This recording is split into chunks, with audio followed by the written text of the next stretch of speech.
this transformation in our species consciousness is happening very fast, within a few generations. The old consciousness evolved over 300,000 years. That's how fast this is happening.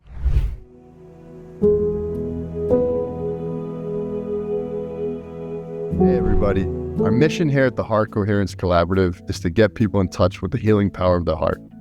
And we really need your help. Right now, only 1% of viewers subscribe. We are aiming to take that number to 6%. The reason why we want to do that is the more people that subscribe, the more people in the world can learn the magical practice of heart coherence. So please help us out. If you ever listened, if you love this message, please just take a moment to subscribe. Thank you so much. We love you. Welcome, everybody, to the Heart Coherence Collaborative. This is the biggest honor because we have our new friend Gary Zukav joining us today. And the reason we actually have, Leah read your book, and it was like one of the most moving books of her life. And then our friends at the Institute of HeartMath said, if you're going to interview anybody who's a heart-centered individual, you have to reach out to Gary Zukav. And so we reached out to you. I got the pleasure of meeting you a few months ago. I read your book, and your book has changed my life. And so since that time, I've been more in touch with spirit. I've come off of all sorts of little addictions I had. And I'm actually proud of who I am in this moment in time. So thank you. It's an honor to meet you. And I know Leah would like to say some words too. Yes, I was telling you, a long time ago, Seed of the Soul was the first book that I read that really expanded my consciousness and opened me up to, answers to questions I didn't even know to ask. So I would love to have you start off and just talk a little bit about your life and what led you to writing Seed of the Soul, which may be the book that people know you for the best. Yes, of course. I was born in Texas, but I grew up in Kansas. So I'm from the Midwest. But California is where I found my first home that I realized I want to live here. Mm-hmm. And from there, I wound up where I am now in Ashland, Oregon. I never expected to live a life like the one that I'm living. I had no aspirations.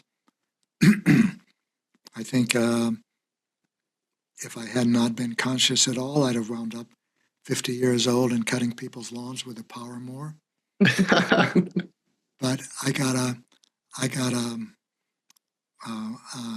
scholarship to Harvard, so I decided to go. And Why not? why not? That's exactly what I thought. It didn't teach me the things that are important to me now. It was a difficult experience for me. It was a focus on high-quality intellectual endeavor. But I've found that the endeavors that really matter are endeavors of the heart. But when I graduated from Harvard, I wasn't in the heart. I enlisted in the Army. I wanted to go to Vietnam. I wanted to kill somebody. And I knew that I would ruin my life if I did that. But I could do it in the Army and get a medal for it. So I enlisted. And I became an officer in the infantry. And then I became an officer in the Green Berets, Special Forces. And I went to Vietnam. And I was always looking for a target that I could find in my sights and exhale, take a deep breath in and exhale and squeeze one off, a bullet, and watch the target drop. It never occurred to me that that target was my brother. It took years for me to begin to see that. One of the most amazing miracles in my life, and I've had many, is leaving Vietnam again without killing anyone, without harming anyone. I don't know how it happened, but it did. The universe was involved in that, as it's involved deeply in our lives in every way. And after Vietnam, I came back and spent some time as a treasure hunter in the Florida Keys. We're looking for a galleon that sank in 1733. We didn't find it, but we knew what we were looking for. and then I'd heard about California, so I decided I wanted to go there, and I did. And I drove straight out, and I drove until I ran into an ocean from Florida. I was in Miami. And then I turned right and kept driving until I was in San Francisco. And that's where I stayed for 13 years, the longest I'd stayed anywhere. And in that time, I got interested in some things, and I got invited to, and I was macho, which is the street name for so frightened that a person doesn't even know he's frightened. Yeah. And then I was still addicted to sex. I was riding a motorcycle. I was experimenting with drugs. I thought I was very admirable. I wasn't living an admirable life. Now I can look back on it now. It was painful. Mm. And I got invited to this meeting of physicists at the Lawrence Berkeley Laboratory in the hills over the UC Berkeley campus. So I went because I knew nothing about science, and I really was curious to see what a physicist was like. And they were discussing things that fascinated me. Specifically, are we creating the reality that we're experimenting with? That one really touched me because I, with my small group of friends in North Beach, were talking about the same question in the coffee shop, except they weren't having a coffee shop conversation. And my friends, which means a group of arrogant, young intellectuals like me, were just having a coffee shop conversation. I wanted to know more about what these physicists were talking about, so I started to buy books from used bookstores on physics. I asked if I could come back to this weekly meeting, and they said yes. And I began to understand what was exciting me so much. And then I got invited to a conference on physics and consciousness at Esalen, which is a New Age retreat center in Northern California on the coast, the Big Sur coast. And I went, and there I met at a table I was having dinner with, first night, a Tai Chi master, and I found out, and somebody who was teaching physics in New York. And out of that meeting, I decided to write a book about what I was learning and share it. And that became my first gift to life.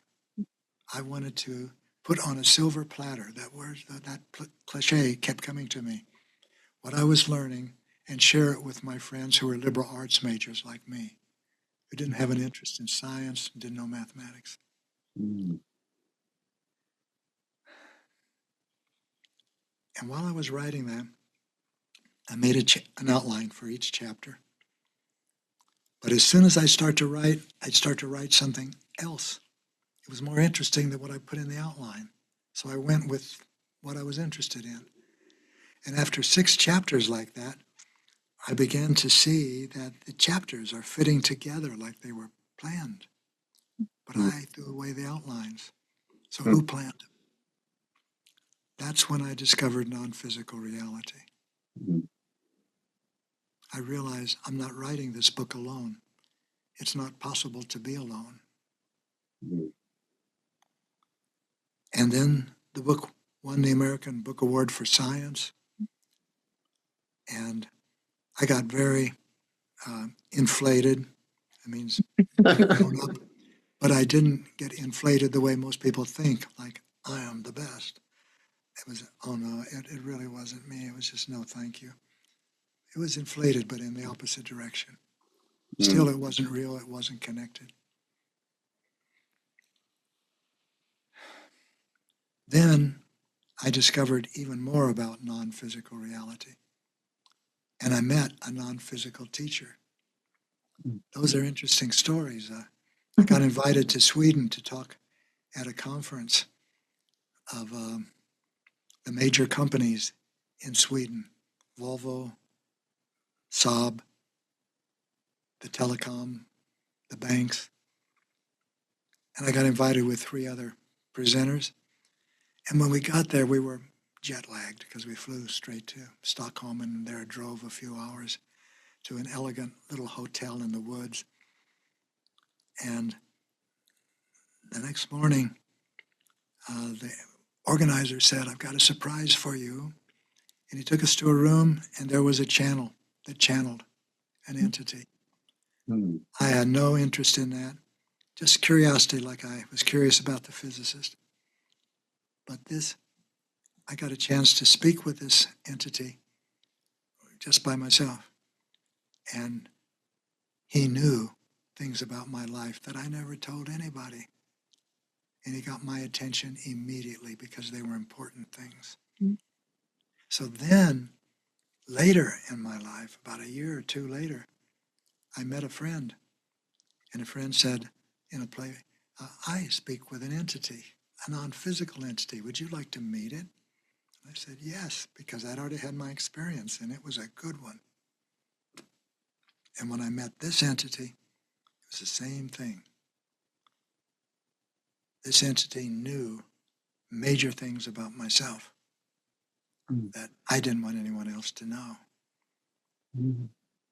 For example, he said, "How can I help you?" or something like that.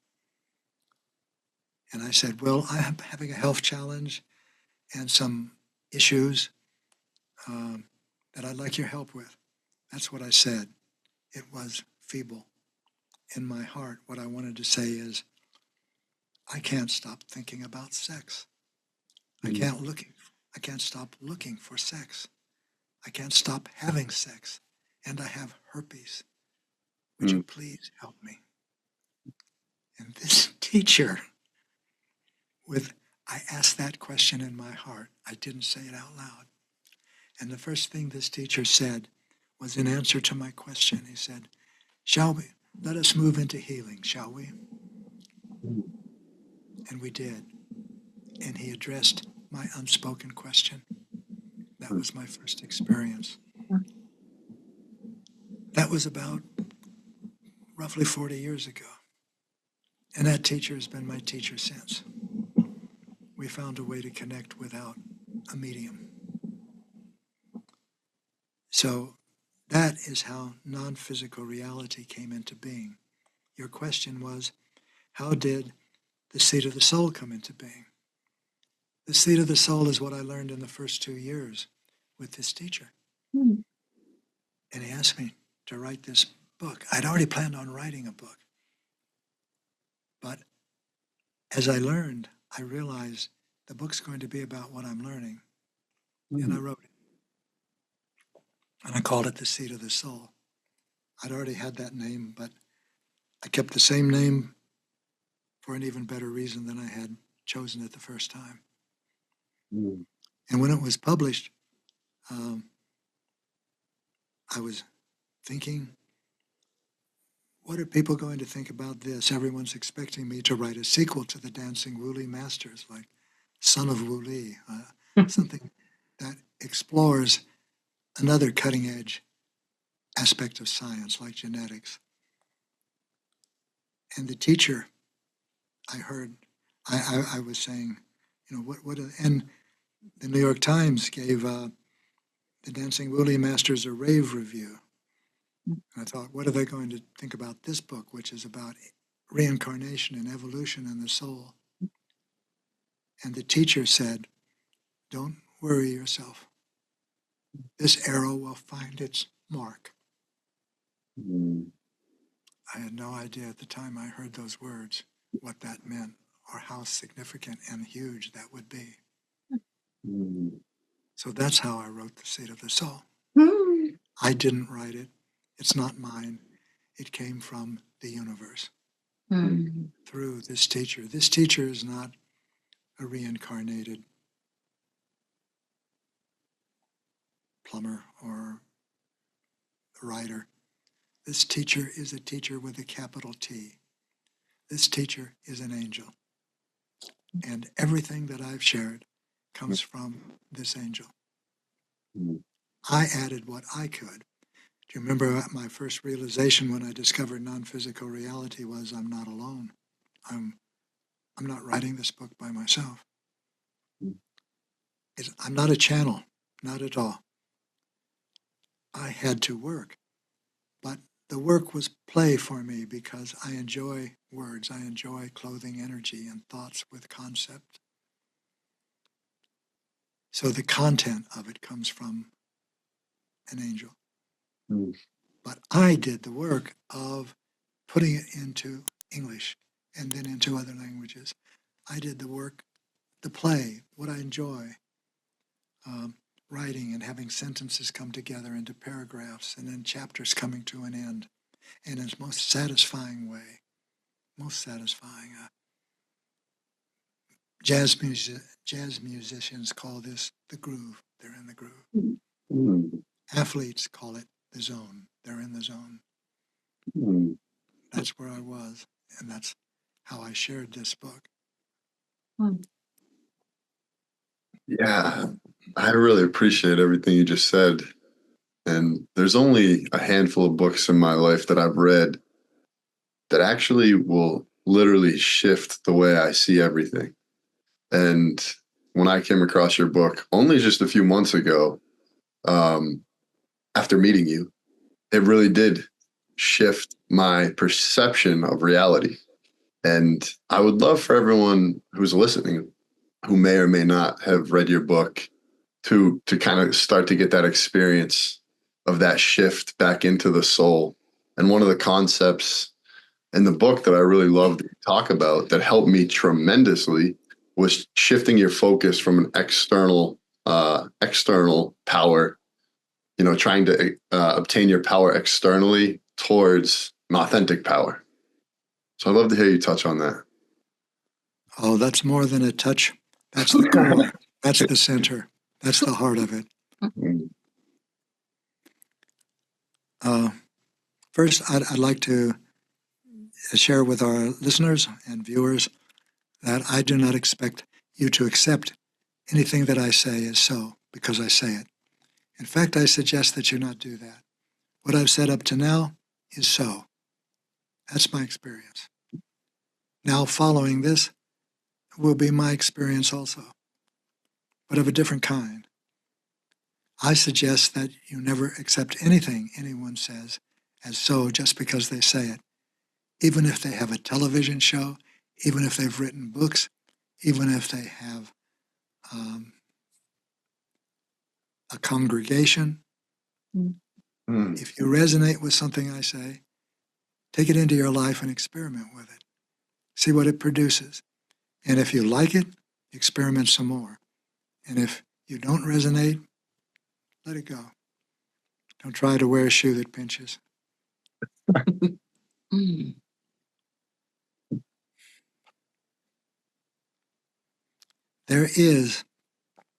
We are in the midst of an epic, unprecedented transformation in human consciousness. And I didn't say that correctly. It's not in human consciousness. It's to human consciousness. I'm not talking about the content of consciousness. I'm talking about human consciousness itself. This has never happened before. The old consciousness was limited to the five senses, to what can be seen and heard and tasted and touched and smelled. And if it couldn't be detected by the five senses, it was considered to not exist. The understanding of power of this five sensory species that we were is the ability to manipulate and to control. That is external power. It was good medicine for us. We were a five sensory species that evolved by surviving and survived by pursuing external power, by manipulating and controlling. All of that is changed, is changing. We are in the midst of it. This this transformation in our species consciousness is happening very fast. Within a few generations, the old consciousness evolved over 300,000 years. That's how fast this is happening. Faster than a blink, faster than a heartbeat from the time, on the scale of evolutionary time that we've known until now. Half of those 3 generations have come into being. That's the millennials, and the Gen Zs are starting to are here. Pardon me.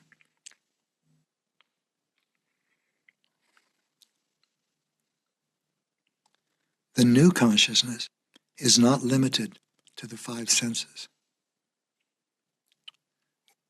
We know that we are more than minds and bodies. We know that we have an aspect of ourselves that existed before we were born and will exist after we die. When I say we, I'm talking about humans with the new consciousness. Humans with the old consciousness need to believe that. Humans with the new consciousness have a sense of it. It's real. They are real. And the new understanding of power is alignment of your personality with your soul, which is that part of you that's immortal. Your soul intends harmony, cooperation, sharing, and reverence for life. And when you use your will to align your personality with your soul, you create real power, authentic power. Authentic power is love. There is no higher power, greater power, bigger power. There's no other power. That is love. As you create authentic power, you move yourself in that direction. Here's where the answer to your question comes, Kyle. To create authentic power, it becomes necessary to enter your life consciously. Emotions become very important. The heart is central in the creation of authentic power, which is why all of the people that I love at the HeartMath Institute and that are creating this beautiful and powerful organization are so dear to my heart. First, because they are who they are, and secondly, because who they are is expressing itself in this magnificent organization, the HeartMath Institute.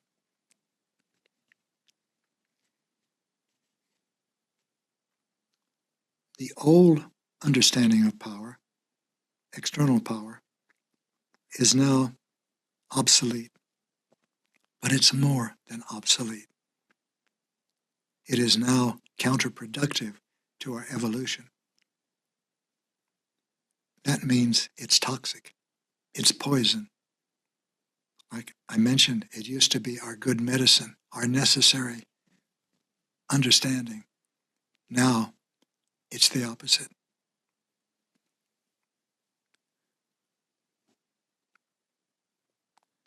To create authentic power requires emotional awareness.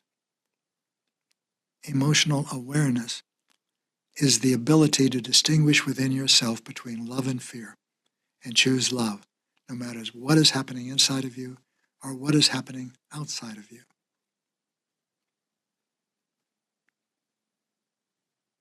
What's happening inside of you may be despair, hopelessness, rage, depression, competitiveness, resentment. And what's happening outside of you might be a natural disaster or another 9/11 type experience. Or if you're in the Ukraine, it might be being invaded by an alien army. And in all of those circumstances and all others, being able to choose love instead of fear. That's the process of reaching that place, of being able to move through the world with an empowered heart without attachment to the outcome, is the creation of authentic power. And this is how it's done. It's got 3 tools. that you need to learn. One is emotional awareness. The other is responsible choice, which is a choice that creates consequences for which you are willing to assume responsibility. The third is consulting intuition. And that's it. The rest is doing it. That's where the work enters the picture. But you have to develop emotional awareness. Emotional awareness, imagine that. Well, you don't have to imagine. Just remember the last time that you had a painful emotional experience. Anger, jealousy, resentment. All of those are experiences that come not from you, from the unchangeable ground of your being, but from a part of your personality, a part that's angry, a part that's jealous, a part that's resentful. And that part is painful. And I'm talking about physical pain now, not emotional pain is physical pain. This is the first step in experiencing emotional awareness. So when you're feeling a painful emotion, put your attention inside yourself, not outside in the world, but inside yourself. Look for the physical sensations that you're feeling in your throat, chest, and solar plexus areas. And there's 4 more areas, but start with those because you can feel most easily physical sensations, or I can, in those areas.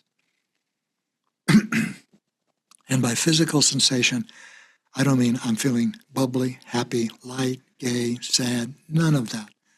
That will help you, not at all.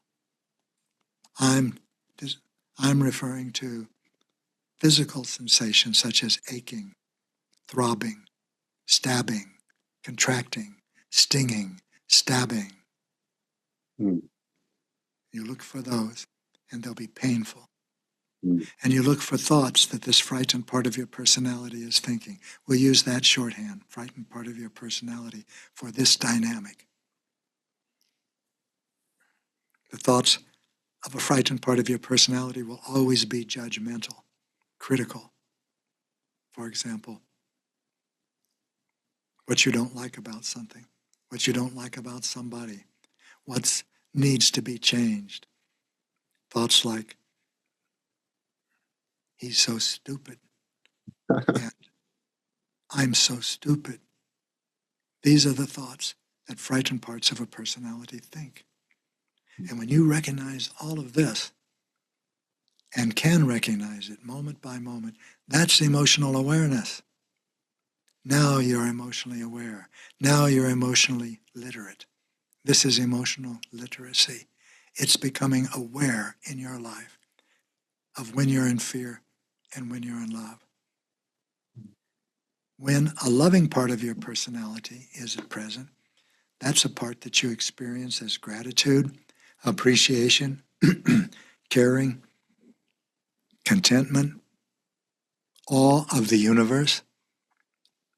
You feel good. When you look inside those same areas, you feel good feeling physical sensations, the kind you want to have more of. And the thoughts that loving part of your personality is thinking are the same as I've just described in experiences: gratitude, appreciation, caring, patience, contentment, awe of the universe.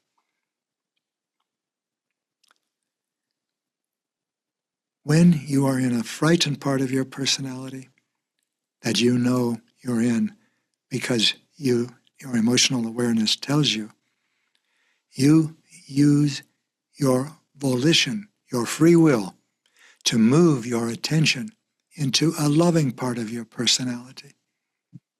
A time in your life when you were loved and loving and you knew it.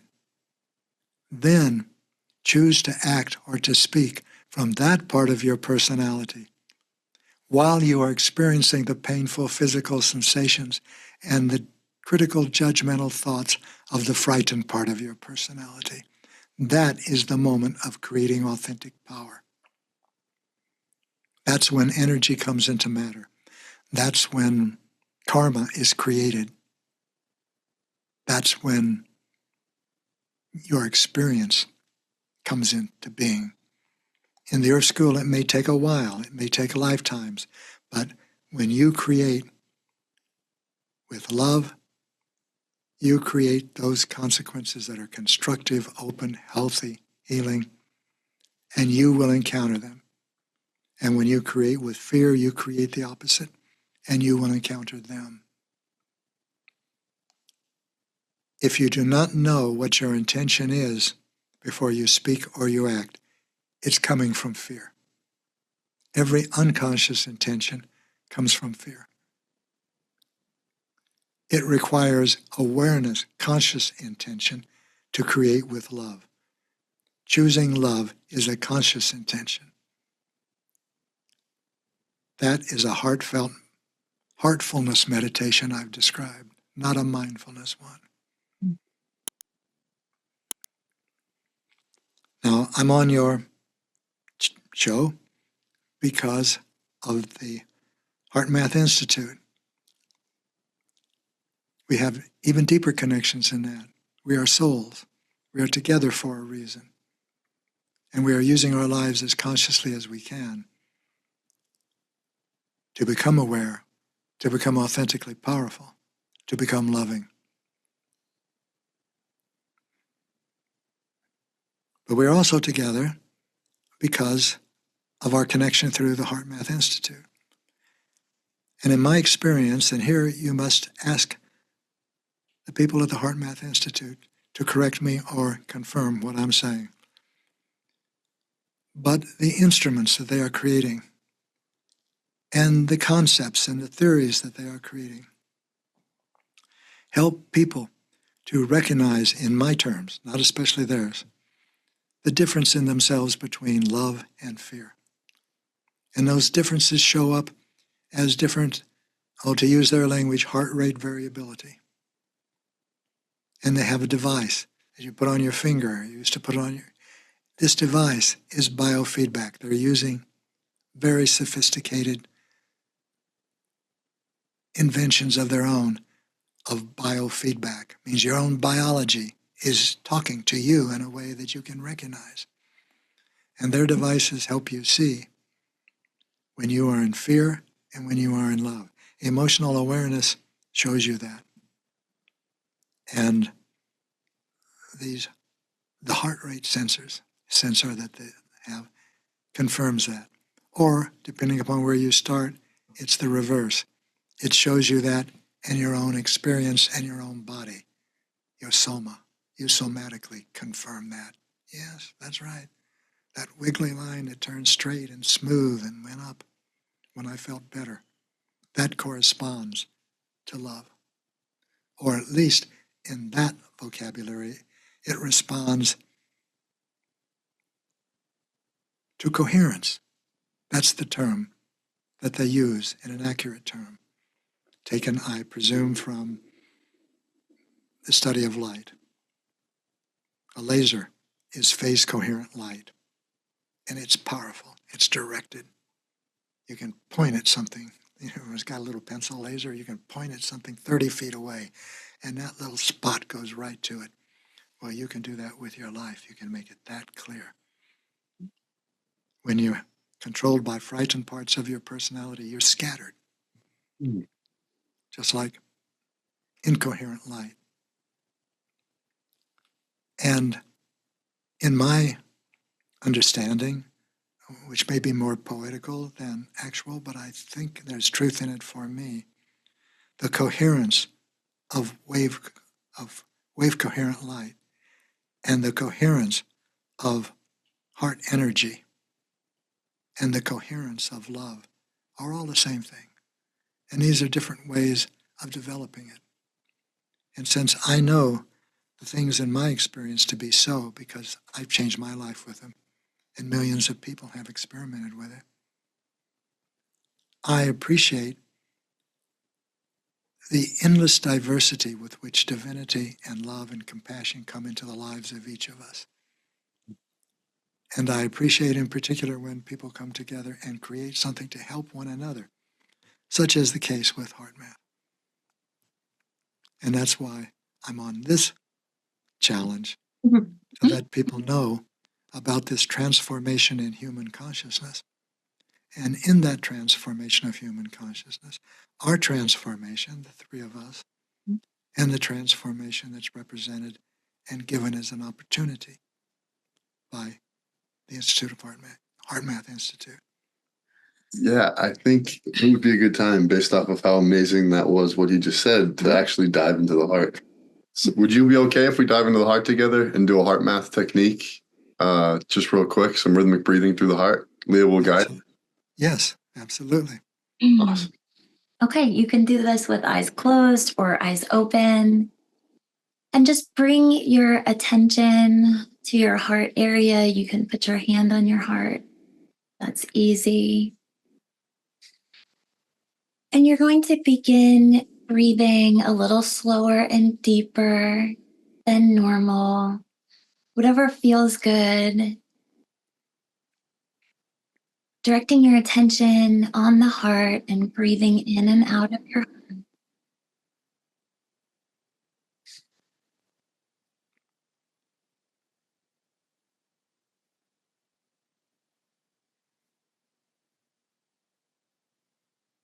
And as you're breathing in and out of your heart,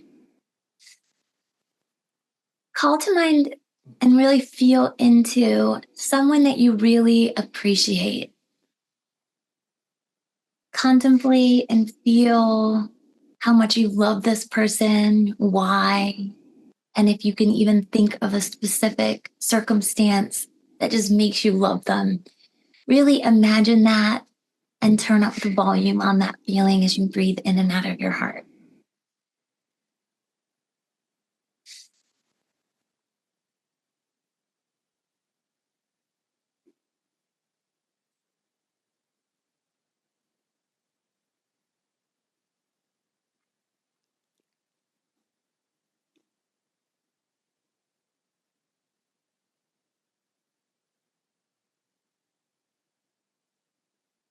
And next, imagine yourself into a place that feels really easy and relaxing. It might be real or imaginary. Maybe it's your grandparents' house, or could imagine yourself onto a beach. Use all of the sensory data, what you see, feel, smell. Imagine yourself there and breathe in the feeling of ease. And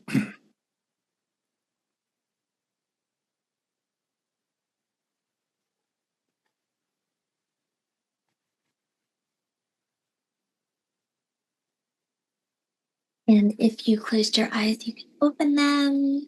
Take a last breath in and out.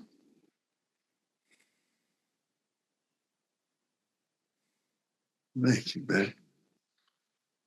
Yeah, one thing I wanted to ask you about, Gary, after reading your books, there's a lot of people out there that probably maybe feel far from this life of living via the soul, and maybe they're stuck in a life that's very difficult, and they feel trapped.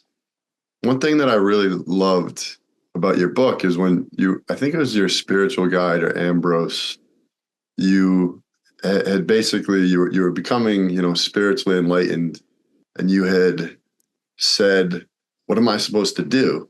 And they told you that if you just share this information, it will charge your energy up and it will add to your energy. And just by doing that, you'll be fine. That was I really enjoyed hearing that. It gave me motivation that, like, if I just keep doing this work, the energy will add to itself and I'll be taken care of, and that authentic power will build. Is my interpretation correct in that? It depends on your intention. Mm. If you're doing this, what you're doing, or anything, to impress people, to manipulate them, to gain from the interaction, no. Mm. If your intention comes from the heart, to give, to contribute in love, yes, you're creating authentic power. And you can see that in this beautiful meditation you just gave us. It's congruent. with my short abbreviated description of emotional awareness. When you realize you're in fear, which you can do by becoming aware in your body, in these three physical areas of the physical sensations there, and if they're painful, you know you're in fear. You can do that with a HeartMath sensor. It will show you by the bioreadback when you're in fear, and it will show as incoherence, as scattered, in whatever way you see that as a wave, moving wave painting on an LED or a pie chart, whatever it is. You see when you're in fear. Now, what's the next step? You just showed it. The next step in creating authentic power is to use your willpower to move your attention into a loving part of your personality, a time when you were loving or loved and you knew it. Mm-hmm. And then choose to act from that part of your personality while you are experiencing the frightened part. That's the moment of creating authentic power.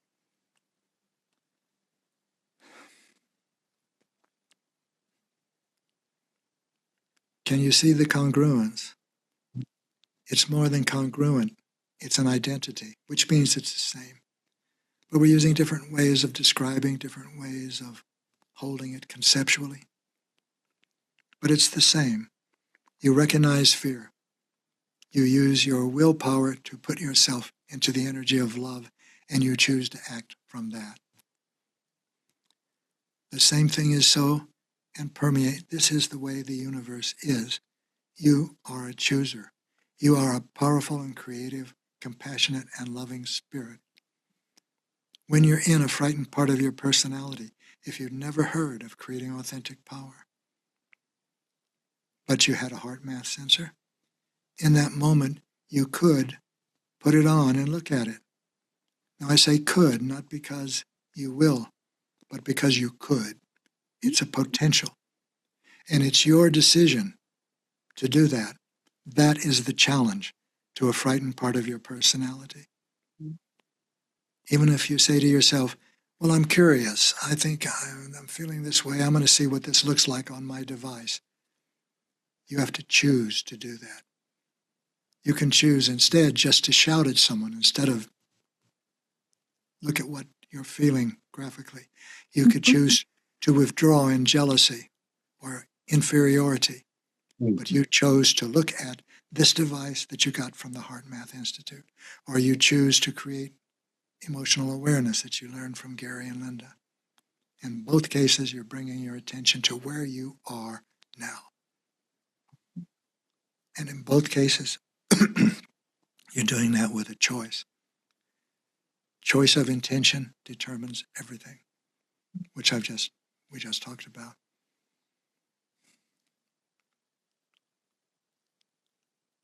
The heart is at the center of creating authentic power. The heart is at the heart of HeartMath Institute. And in a way, this is congruent also. What I was taught is, and I have discovered, is that the intellect cannot grasp the new consciousness. It requires a new way of understanding. And that is the higher order logic and understandings of the heart. You can't go anywhere on the spiritual path without the heart, your heart. You can't go anywhere without using your will to challenge everything in you, which I would call frightened parts of your personality, without awareness and intention. Heart, intention. You are a powerful and creative, compassionate and loving spirit. You are a powerful and creative spirit. You create powerfully no matter what your intention is, fear or love, love or fear. That's why it's important to distinguish between the two. You do not create less powerfully when you create with jealousy, with fear, with superiority, with inferiority. You are creating powerfully. And what you are creating are consequences that are unhealthy, destructive, constricted, empty, and painful. And when you are creating with love, you are creating with the same power, the power of a soul incarnate, part of a soul incarnate into you. And in this case, you are creating consequences and experiences that are healthy, constructive, wholesome, nurturing, accepting, embracing, loving. This is the Earth School. It is a domain of time and space and matter and duality. The duality is, you see everywhere, is a for this, there's a that, male, female, light, dark, big, small. But the fundamental duality in the Earth School is love or fear. This lies beneath every other. Every intention is the choice of intention. And an intention is a quality of consciousness. It's not a goal. And when you speak or act with the intention of love, you infuse that quality of consciousness into your words and your deeds.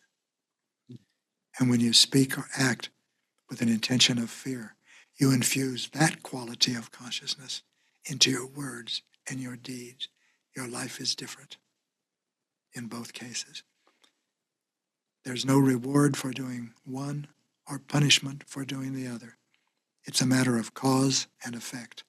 You are the cause. Your choice of intention, love or fear, is the cause, and it creates effects. And whatever cause you participate in, you will participate in the effect. In the East, this is called karma. These things that we've learned from the East, that we've learned from the Bible, that we've learned from the Bhagavad Gita, we had to take on faith. Now we can experience them. Intention is always central. I bring this up again because faith doesn't mean I believe this is so, and I'm going to share this good thing. I'm going to share the good news with my neighbor. Knock on the door. Hey, I've got some good news for you. If you think the way I do, your life is going to start to change in the way that you're going to like. That is the pursuit of external power. It also shows a lack of trust in the universe. The universe is going to take care of your neighbor, just as the universe is taking care of you. How? By giving you the experiences that you have. Every experience that you encounter is a karmic necessity. And it is perfect for you, given the wisdom of the choices that you've made. This doesn't mean that you do nothing. If you see someone being abused, you can step between the abuser and that person. But if you judge one or the other, you create negative karma, painful consequences for yourself. You don't know enough to judge. You do not know what energy is coming to confluence in a single moment of anger or jealousy or violence. How it originated last month, last year, last life, 4 centuries ago. You do not see these things, and you cannot. But you know, because I'm suggesting that you try this on, that when you judge, you create painful consequences for yourself. There's no such thing as evil, you might say. Evil is a lack of light. And when you judge someone else, when you judge somebody who is judging others, you step into the darkness yourself. Mm. If you have no compassion for those who have no compassion for others, what's the difference between you? And that you are creating the painful consequences brought into your experiences in unique ways that are relevant and meaningful to you, as are they. I hope this has been a helpful contribution to this HeartMath challenge. The challenge that all of us have is the same, to love. And the parts of us that do not love are not our burdens. They are not our punishments. They are our opportunities. Every frightened part of your personality that you experience, whether it's pain so intense that you feel you need some bourbon, or so intense that you need something in a needle, or so intense that you need another cookie. Look at that. That is the experience of a frightened part of your personality.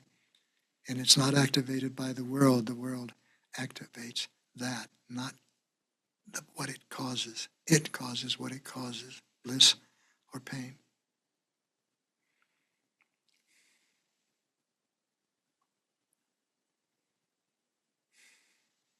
This is the development of mastery, and we're all born to develop it. And we will all do that in our own time. And I'm suggesting in our own way that this is one of the ways, or by a HeartMath sensor, or develop emotional awareness and responsible choice, and then test it out. You have to test it out just the way you have to test out the sensor when you buy it. And you have to see, is this applying to me? Is it meaningful? What can I learn from it? Not about the world, but about me. How can I change me? Changing you is the only way you can change the world. In the old consciousness, there is an uncrossable barrier between in here and out there. And from that perception, it is impossible to understand how inner transformation can affect the world.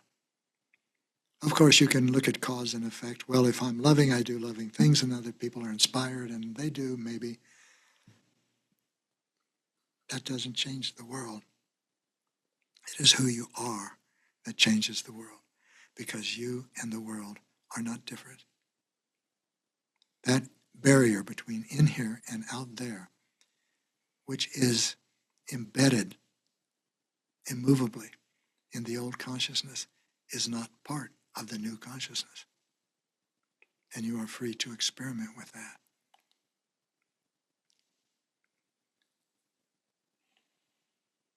Follow your meaning.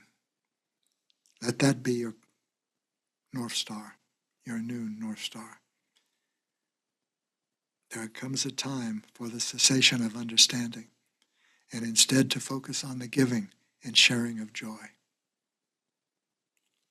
And that time is now for many of the people who are listening to us, and it's coming for many others who are listening, and eventually coming for all of us.